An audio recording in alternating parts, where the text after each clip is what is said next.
بسم اللہ الرحمن الرحیم۔ ناظرین، دو بڑی روحانی بیماریاں، جن میں سے ایک یہ ہے کہ عقیدہ اور عمل کا تضاد۔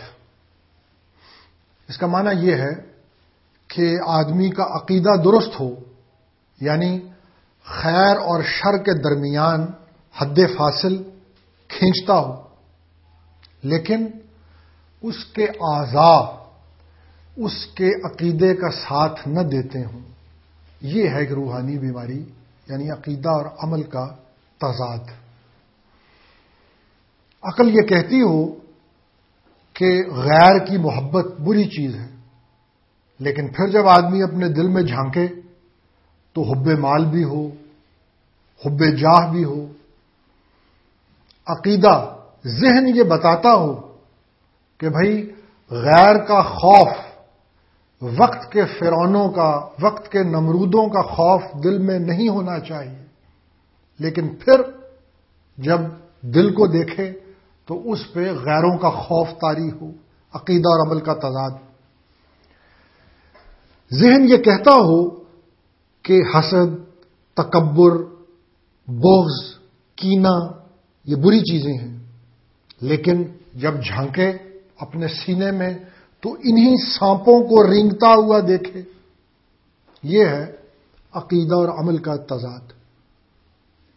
اور جیسے میں نے عرض کیا کہ ایک دوسری بیماری، وہ بیماری یہ ہے کہ خود عقیدہ ہی ڈاواڈول ہو جائے، یعنی وہ جو حقائق ہیں جن کا تعلق میٹا فزکس کے ساتھ ہے، عقل ان کے بارے میں اسکیپٹک ہو جائے، شک پیدا ہو جائے۔ خدا کا وجود ہے یا نہیں ہے، فرشتوں کا وجود ہے یا نہیں ہے، روح کیا چیز ہے، حیات بعد الموت اس کی حقیقت کیا ہے، کیونکہ ان میں سے کوئی بھی چیز قابل ادراک تو نہیں ہے۔ فرشتے، ارواح، خود آدمی کی روح، یہ چیزیں قابل ادراک نہیں۔ تو عقل انکار کر دے ان ما بعد الطبیعاتی حقائق کو ماننے سے۔ یہ ہے دو بیماریاں۔ یہ جو پہلی بیماری ہے، عمل کا تضاد، میں کچھ باتیں اس پہ عرض کرتا ہوں۔ یہ کیوں ہوتا ہے؟ ناظرین، یہ جو انسان ہے مختلف صفات کا مرکب ہے، اس کا جسم، اس میں بہیمیت بھی ہے، اس میں سبعیت بھی ہے، درندوں کی صفات بھی ہے، اس میں ملکیت بھی ہے، یعنی فرشتوں کی صفات بھی ہے، نفسانیت بھی ہے۔ تو یہ جب نفسانیت، یہ سبعیت، یہ درندوں کی صفات، چوپایوں کی صفات، یہ غالب آ جاتی ہیں فرشتوں والی صفات پر، تو آدمی فاسق و فاجر ہو جاتا ہے، اور یہ تضاد پیدا ہوتا ہے، جیسے میں عقیدے اور عمل کا تضاد کہہ رہا ہوں۔ اور یہ تضاد پیدا کیوں ہوتا ہے؟ یہ دو دشمنوں کی وجہ سے، جو انسان کے سب سے بڑے دشمن ہیں، اور ان دشمنوں کو سمجھنے کے لیے جانا اور کہیں نہیں ہے، قرآن مجید کی طرف جانا ہے، اور اس معلم اعظم کی طرف جانا ہے جس نے سب کچھ سکھایا ہے۔ قرآن مجید میں یہ لکھا کہ ان النفس لامارۃ بالسوء، نفس آدمی کا بہت بڑا دشمن ہے اور برائی کا بہت زیادہ حکم کرتا ہے۔ ایک دشمن نفس ہے انسان کا۔ قرآن مجید میں دوسری جگہ یہ لکھا کہ ان الشیطان لکم عدو فاتخذوہ عدوا، شیطان تمہارا دشمن ہے، تم بھی دل اور دماغ کی ہم آہنگی کے ساتھ اسے دشمن جانو۔ یہ ہیں دو بڑے دشمن۔ ان کا علاج آدمی کر لے تو یہ عمل اور عقیدے کا تضاد ختم ہوتا ہے۔ اور ان کا علاج کیا ہے؟ واقعہ کربلا میں یہی علاج ہے، اور واقعہ کربلا سے ایک یہ بھی بہت بڑا سبق ملتا ہے، یہ میں آگے چل کے آپ کی خدمت میں عرض کروں گا۔ نفس اور شیطان، شیطان کی حقیقت کیا ہے؟ حضور اقدس علیہ الصلوۃ والسلام فرماتے ہیں کہ یجری کا مجرى الدم، جس طرح رگوں میں خون دوڑتا ہے، شیطان اس طرح جسم میں دوڑتا ہے، اس طرح رگوں میں پھرتا ہے خون کی طرح۔ یہ کوئی نہ سمجھ میں آنے والی بات نہیں ہے۔ جس طرح بجلی سرایت کر جاتی ہے جسم کے اندر، جس طرح یہ سانس کے ذریعے ہوا کی آمد و شد ہے جسم کے اندر، شیطان جو ہے یہ بھی ارواح میں سے ہے، اس کا بھی جسم کے اندر گھسنا اور پھرنا سمجھ میں آ جاتا ہے. تو یہ شیطان، اور یہ بہت خطرناک، بہت گھاگ اور بہت تجربہ کار دشمن ہے، یاد رکھیے. اور یہ انسان کے نفس کے جو کمزور ترین حصے ہیں ان پہ حملہ کرتا ہے. ایک آدمی جس کے خمیر میں فیاضی گندی ہوئی ہے، یہ شیطان ایسا نہیں کرے گا اس کو بخل پہ لگا دے گا، کیونکہ اس کا رجحان، اس کی فطرت فیاضی پہ مبنی ہے. اس کو اسراف پہ لگائے گا، فضول خرچی پہ لگائے گا. وہ آدمی جو نازک مزاج ہے، جو شاعر طبع ہے، یہ نہیں ہے کہ اس کو دھینگا مشتی پہ لگا دے. وہ جانتا ہے کہ اس میں لڑنے کی صلاحیت نہیں ہے، اس کو حسن پرستی پہ لگائے گا، اس کو شراب نوشی پہ لگائے گا. یہ ہے شیطان کا یجری کا مجر دم، جسے حضور اقدس علیہ الصلوۃ والسلام نے فرمایا. تو یہ دو دشمن خطرناک، شیطان خطرناک دشمن، نفس خطرناک دشمن. بلکہ میں یہ عرض کروں کہ نفس شیطان سے بھی زیادہ خطرناک دشمن ہے. آپ دیکھیے کہ آدم اور حوا کو کس نے بہکایا؟ شیطان نے. فَأَزَلَّهُمُ الشَّيْطَانُ. لیکن ناظرین، آپ نے کبھی یہ سوچا کہ خود شیطان کو کس چیز نے بہکایا تھا؟ اس وقت کوئی دوسرا شیطان تو نہیں تھا. شیطان کو اس کے نفس نے بہکایا تھا. اس لیے میں نے یہ بات عرض کی کہ نفس شیطان سے بھی زیادہ خطرناک دشمن ہے. اب علاج کی طرف آتے ہیں کہ ان کو پچھاڑنا کیسے ہے. یہ شیطان جو ہے، اس کے بارے میں حضور اقدس علیہ الصلوۃ والسلام نے کیا فرمایا کہ شیطان جاسم علی قلب ابن آدم اذا ذکر اللہ خنس و اذا غفل وسوس. اب ان دشمنوں کا علاج بتایا جا رہا ہے، اور بتا کون رہا ہے؟ وہی جو معلم اعظم ہیں، جو حکیم اعظم ہیں. وہ علاج بتا رہے ہیں کہ یہ شیطان جو ہے یہ آدمی کے دل پر چنگل مار کے بیٹھتا ہے. اور آدمی اذا ذکر اللہ، جب اللہ تعالیٰ کا ذکر کرتا ہے تو یہ شیطان پھر جسے سے نکل کے بھاگتا ہے. وَإِذَا غَفَلَ وَسْوَسَ. اور جب ذکر کو بھول جاتا ہے، جب اللہ سے غافل ہو جاتا ہے، تو پھر یہی شیطان وسوسہ اندازی کرنے لگ جاتا ہے، پریشان کرنے لگ جاتا ہے. آپ نے ملاحظہ کیا؟ شیطان یہ جو دشمن ہے، اس کا علاج بتایا جا رہا ہے. قرآن مجید وَمَن يَعْشُ عَن ذِكْرِ الرَّحْمَنِ نُقَيِّضْ لَهُ شَيْطَانًا فَهُوَ لَهُ قَرِينٌ.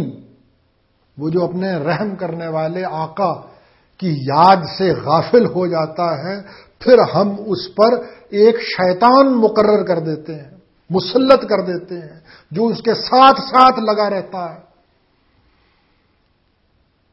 اللہ تعالی رحم کرنے والا آقا، یعنی نوازشیں تو سب کچھ وہ کر رہا ہے، ربوبیت تو وہ کر رہا ہے، عدم سے وجود میں وہ لایا، روحانی ربوبیت اس نے کی، ذہنی اور جسمانی پرورش اس نے کی. پھر آدمی اس کو بھول جائے تو قانون قدرت یہ ہے کہ ایسے آدمی کی مناسبت شیطان کے ساتھ کر دی جاتی ہے.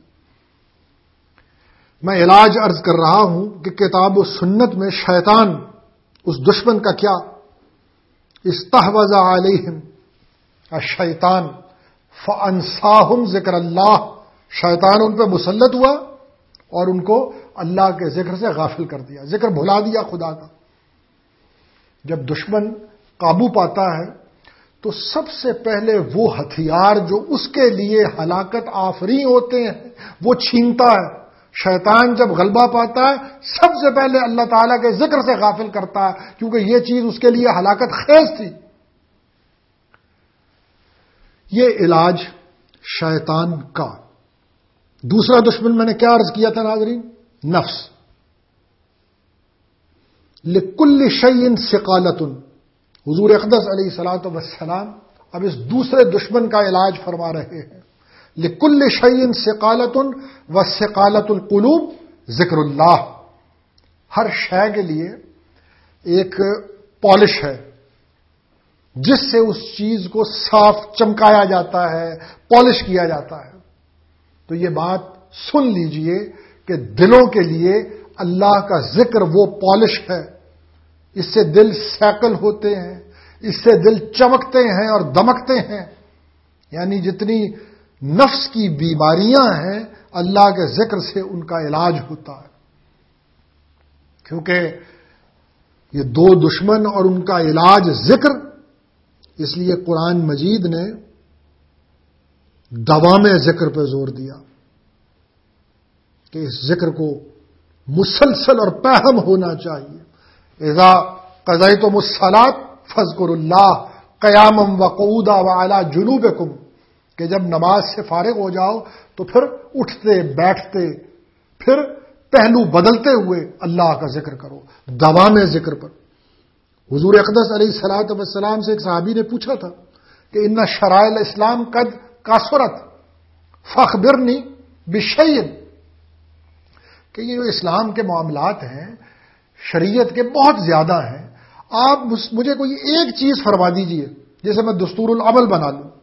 تو حضور اقدس علیہ الصلوۃ والسلام نے یہ فرمایا کہ لا یزال لسانوں کا رطبم من ذکر اللہ، کہ تمہاری زبان ہر وقت اللہ کے ذکر سے تر رہنی چاہیے، دوام ذکر۔